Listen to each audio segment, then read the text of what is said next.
என்னது பிக் பாஸ்ல ஆதிரியோட wild card என்ட்ரியா அப்படின்ற மாதிரி ஒரு விஷயம் கேள்வி கேட்டாங்க இன்டர்வியூல. அதுக்கு ஆதிரி சொன்ன பதில் இருக்கே, ஐயோ வேற மாதிரி இல்ல, குறிப்பா வெளியே போயிட்டு இன்னும் திருந்தல அப்படின்ற மாதிரி தான் ஆதிரி தரப்பு நம்ம பார்க்க முடிஞ்சுச்சு. இன்னொரு பக்கம் ஆதிரி வீட்டுக்குள்ள வந்தா எப்படி இருக்கும்ன்ற மாதிரி சபரி ஒரு பக்கம் வீட்டுல பேசிட்டு இருக்கார். அடுத்து கமருதீனுக்கு தேவையான நியாயமான அட்வைசஸ் எல்லாமே அரோரா கொடுத்துட்டு இருப்பது நல்லா இருக்கு. இது எல்லாத்தையும் டீட்டெயிலா பார்த்துருவோம். வணக்கம் மக்களே, நேஷனல் உச்சில இருந்து உங்கள் மணிவண்ணன். சேனலுக்கு புதுசா இருந்தீங்கன்னா சப்ஸ்கிரைப் பண்ணிருங்க. வீடியோ பார்க்குற அனைவருமே தயவு செய்து மறக்காம அந்த லைக் பட்டனை போடுங்க மக்களே. நீங்க போடுற ஒவ்வொரு லைக்குமே எனக்கு ரொம்ப யூஸ்ஃபுல்லா இருக்கும், அதை மறந்துடாதீங்க. இப்ப கண்டென்ட்டுக்குள்ள போயிடலாம். ஃபர்ஸ்ட் ஒரு பக்கம் கமருதீனோட அட்வைஸ் என்னன்னா, கமருதீன் கிட்ட அரோரா சொல்றாங்க, இங்க பாரு, நீயும் பல டைம்ஸ் தப்பு பண்ற, ஆனா அந்த தப்பை நம்ம உனக்கு எதிராக சொல்லும் போது, சுட்டி காட்டும் போது நீ ஏன் கோவப்படுற? ஸோ ஆப்போசிட்ல ஒரு பர்சன் விக்டிமா இருக்காங்க, அந்த பக்கம் நியாயம் இருக்குன்றத மாதிரி தான் நான் சொல்றேன். அப்படி பண்ணும்போது கோவப்படுறதுல நியாயமே இல்லை, என்ன நிறைய இடத்துல நீ ஹர்ட் பண்ற, அதை நான் சொல்லி புரிய வைக்க ட்ரை பண்ணாலும் நீ புரிஞ்சுக்க மாட்டேங்கிற அப்படின்றதையும் சொல்றாங்க. இப்போ நீ இந்த வாரம் நீ பண்ணிட்டு இருக்க பர்ஃபார்மன்ஸ் எல்லாம் செமையா இருக்கும். இப்ப இருக்கிற மாதிரி இருந்தனா மக்கள் உன்னை விரும்புவாங்க, மக்களுக்கு பிடிக்கும். வேர்ட்ஸ் பேசுறது இல்ல, தேவையில்லாத வார்த்தைகள் பேசுறது இல்ல, நியாயமா இருக்கிற, நியாயமா பேசுற, தப்புக்கு போய் துணை நிக்கிற, ஒஸ்ட் பெர்ஃபார்மர் கூட இந்த வாரம் ஒன்று கொடுக்க மாட்டாங்க, அந்த அளவுக்கு நீ பயங்கரமா பெர்ஃபார்மன்ஸ் பண்ணிருக்க, எல்லாமே கரெக்டா பண்ணிட்டு இருக்க.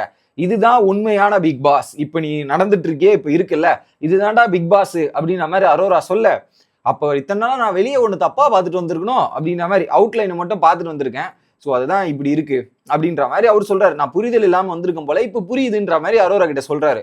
ஸோ இதே மாதிரி நீ பிளே பண்றதுனா டாஸ்க்ல இருந்து போக போக டஃப் ஆகும். இதெல்லாம் நீ பிளே பண்றதுனா நீ ஃபைனல் போறதுக்கான வாய்ப்பெல்லாம் கூட இருக்குது அப்படின்ற மாதிரி பேசுறாங்க. என்ன அரோரா, ஒரு பக்கம் ஃபைனலிஸ்டாவே முடிவு பண்ணிட்டீங்க போலயே அப்படின்ற மாதிரி தான் இருந்தது. இன்னொரு பக்கம் இவர் பார்வதி விசஸ் இவரோட பிரேக்கப் சீனை பார்த்துருவோம். என்ன சொல்றாருன்னா, பார்வதி ஆப்பர்ச்சுனிட்டிஸ், அந்த இவரை பத்தி பிரவீனை பத்தி ஒரு வார்த்தை சொல்லியிருக்காங்க போல, அதை நான் ஆப்பர்ச்சுனிட்டிஸ் எங்கேயோ ஒரு விஷயத்துல சொன்னதுல, என்னடா என்ன பார்த்து காப்பி அடிச்சுட்டு போய் சொல்றியா அப்படின்ற மாதிரி கேட்கிறா. எத்தனை நாள் அவள் கூட நின்று இருக்கேன், அவளுக்காக பல இடத்துல போய் சண்டை போட்டிருக்கேன், இவ போய் இப்படி நினைச்சிட்டாலேன்ற உனக்கு இது இருக்கு அப்படின்ற மாதிரி கமருதீன் ஒரு பக்கம் ஃபீல் பண்ணி பேசுறாரு. அப்போ பார்வதி கட்டப்பு இவங்க பேச்சப்பா அப்படின்ற மாதிரி தான் இருக்கு. பிரேக்கப் கூட பார்வதி, பேச்சப்புக்கு அரோரா அப்படின்ற மாதிரி தான் பார்க்க முடிஞ்சு. இன்னொரு பக்கம் இந்த வீட்டுல யாருக்கும் யாரும் டிஃபெண்ட் பண்ண போகாதீங்க, அவங்க சண்டையை அவங்கவுங்க பார்த்துப்பாங்க. நீ எதுக்கு போற, நீ ஏன் போறதே நல்லது இல்ல.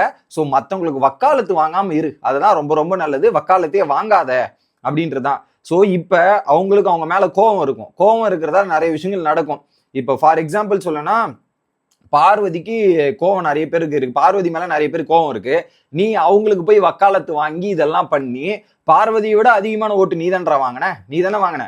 ஸோ அதுதான் அவங்கவுங்க சண்டையை அவங்கவுங்க பார்த்துக்கிட்டோம், நீ எதுக்கு நடுவுல போற அப்படின்றது மட்டும் பார்த்து தெரிஞ்சுக்கோ அப்படின்ற மாதிரி சொல்றாங்க. இன்னொரு பக்கம் உங்ககிட்ட நிறைய பிளஸ் இருக்குடா, டாஸ்க் இருக்கு, இப்போ விளையாடுற மாதிரி விளையாடு, ஃபன் இருக்கு, நல்லா இருக்கு, ஜாலி இருக்கு, இதெல்லாம் இருக்கு. காமெடி பண்றதுக்கு இந்த வீட்டுல கம்மியான கேரக்டரிஸ்டிக்ஸ் தான் இருக்கு, அதுல நீயும் ஒரு சில கேரக்டர்ஸ், நீயும் அதை நல்லா பண்ணு, மக்கள் ஜாலியா ரசிப்பாங்க, என்ஜாய் பண்ணுவாங்க. இங்க காமெடின்ற பேர்ல சில பேர் பண்றதெல்லாம் காமெடியாவடா இருக்கு அப்படின்ற மாதிரி திவாகர் ஒரு தாக்க திவாகர் கூடயும் நிறைய அழுக்குகள் இருக்குன்றது நமக்கு தெரியுது. நீ போய் திவாகர் கூட சண்டை போடுறன்ற மாதிரி போய் போடாத. அவரே எக்ஸ்போஸ் பண்றதே இப்ப தேவையில்லை, தன்னைக்கு தானே அவர் எக்ஸ்போஸ் பண்ணிருக்காருன்றது நமக்கு புரியுது. இவர் இப்படியாப்பட்டவரான்றது எனக்கே இப்படிதான் தெரியுது. ஸோ அதை அப்படியே ஃப்ரீயா விட்டுட்டு நீ உண்டு உன் கேம் உண்டுன்னு வர்றா, அதுதான் நல்லா இருக்கும் அப்படின்ற மாதிரி ஒரு விஷயத்தை அட்வைஸ் பண்ணிட்டு இருக்காங்க. இது எல்லாமே கமருதீனுக்கு தேவையான அட்வைஸ் தான். அவர் தன்னை தானே திருத்தி கொண்டு மாற்றிக்கொண்டு கேம் விளையாடினார்னா பார்ப்போம் அப்படின்ற மாதிரி தான் தோணுச்சு.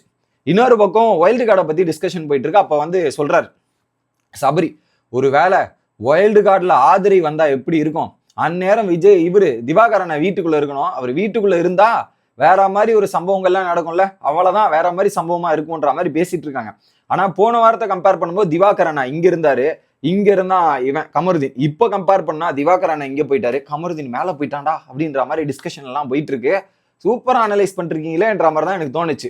அடுத்ததாக என்ன நடந்தது அப்படின்றது பாத்தீங்கன்னா, ஸோ ஆதிரி வெளியே ஒரு இன்டர்வியூ கொடுத்துருக்காங்க, அதுவும் ஜாக்லின் இன்டர்வியூ எடுத்திருக்காங்க. அதுல பல விஷயங்கள் கேள்வி கேட்கும்போது இன்னும் நீ திருந்தலியாமா அப்படின்ற மாதிரி இருந்தது. ஸோ என்ன சொல்றாங்கன்னா, ஓப்பனாவே ஜாக்லின் சொல்லிட்டாங்க, ஃபர்ஸ்ட் வீக் ஃபயரா இருந்தது, அடுத்த 2 வாரம் நீங்க சரியில்லைன்றத ஓப்பனா சொன்னோன்னே, ஸோ என்ன பண்ணிட்டேன், எனக்கு தெரியும் தேர்ட் வீக்ல செகண்ட் வீக் மட்டும் தான் நான் ஸ்லோவா இருந்தேன், பட் இண்டிவிஜுவல் கேம் விளையாடுனேன், நான் என் கேமை தான் விளையாடினேன்றதை சொன்னாங்க. ஓகே, ஆனா வெளியே வரதுக்கு நான் டிசர்விங் ஆனீங்க அப்படின்னு கேட்கும்போது, இல்ல, மக்கள் முடிவு ரொம்ப ரொம்ப தப்புங்க, என்னை விட டிசர்விங் இல்லாத ஆட்கள் இருக்காங்க, அவங்க வெளியே வந்திருக்கலாம், நான் வெளியே வந்தது அக்செப்ட் பண்ண முடியாதுன்னு சொல்றாங்க.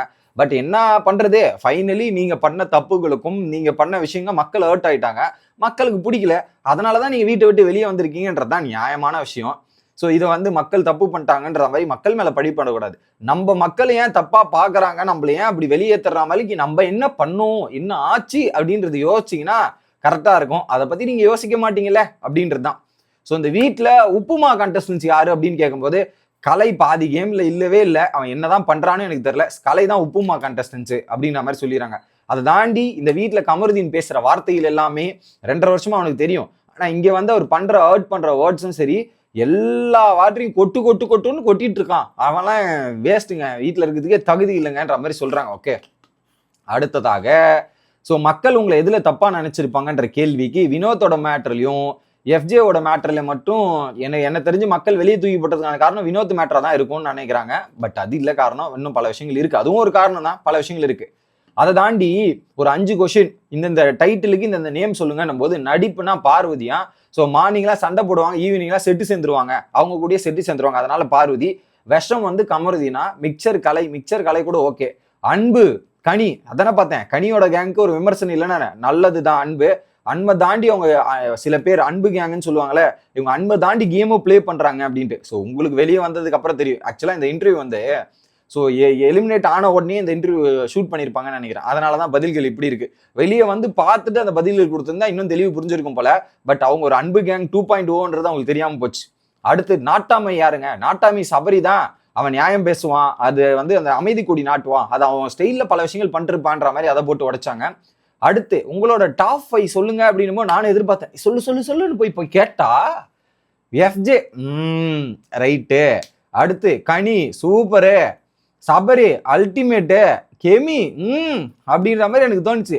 இதுல என்ன கெமி பண்ணாங்க சபரி பண்ணாங்கன்னு எனக்கு தெரியல. ஓரளவுக்கு எஃப்ஜே கனி கூட ஒத்துக்கிறேன், சபரி கூட ஒரு பாயிண்ட்ல ஒத்துக்கிறேன், கெமி என்ன பண்ணாங்கன்னு எனக்கு தெரியல அப்படின்ற மாதிரி தான் இருந்துச்சு. ஃபைனலா சுபிக்ஷா, இந்த 5 பேர் தான் டாப் 5 வருவாங்கன்ற மாதிரி கணித்திருக்கிறார்கள். இதுல குறிப்பா நீங்க இந்த 24/7ல நீங்க என்ன தப்பா பண்ணிருப்பீங்க, என்ன தப்பா போயிருக்கும்னு கேட்கும் போது அதை சொல்ல மாட்டேங்கிறார்கள். நான் எனக்கு தெரிஞ்ச அந்த ஜூஸ் டாஸ்க்ல இவர் கூட பிஹேவியர் பண்ணதான் தப்பா போயிருக்கும்ட்டு. அம்மா நீ 24/7ல என்னென்ன பார்த்த, நீ வெளியே போய் பாருமா, அப்பதாம தெரியும். ஒரு பாயிண்ட்ல அவங்களே கண்டுபிடிச்சிட்டாங்க. தப்பு என்ன, மக்கள் என்ன தப்பா பார்த்திருந்தாங்கன்னா அது எஃப்ஜேவோட கண்டென்ட்லயும், இன்னொரு பக்கம் வினோத்தன மேட்டரா தான் இருக்கும், வேற எதுவும் இருக்காதுன்ற மாதிரி கணிக்கிறாங்க. அதை நான் சொன்னாலும் அக்செப்ட் பண்ணி மாத்திக்க மாட்டேன், அது மக்கள் தான் தப்புன்ற மாதிரி சொல்றாங்க. நாங்க பாக்குறதெல்லாம் கரெக்டா தான் பாக்குறோம், உங்களுக்கு தான் புரிதல் இல்லை, ஆனா நீங்க மக்களுக்கு புரிதல் இல்லை, மக்கள் ஷோ ஒழுங்கா பார்க்கல, இதெல்லாம் பார்க்கலன்னு சொல்றது எந்த விதத்தில் நியாயம்ன்றது எனக்கு தெரியல. ஸோ நமக்கு புரிதல் இல்லையா, நீங்க பண்ற அட்ராசிட்டிஸ் எங்க பண்றோம், இடம் பொருள் ஏவல்னு இருக்கு, அதுக்கேற்ற மாதிரி நீங்க பிஹேவ் பண்ணும். இப்படி வந்து ஒரு பப்ளிக் பிளாட்ஃபார்ம்ல வந்து இப்படி பிஹேவ் பண்ணா மக்களால் அக்செப்ட் பண்ண முடியாது, ஏத்துக்க முடியாது. இட் இஸ் யுவர் ப்ராப்ளம் அப்படின்றதான் நான் பாக்குறேன். உங்களோட கருத்து என்னன்றதை கமெண்ட் செக்ஷன்ல சொல்லுங்க. அடுத்த வீடியோவில் சந்திக்கிறேன். Bye guys.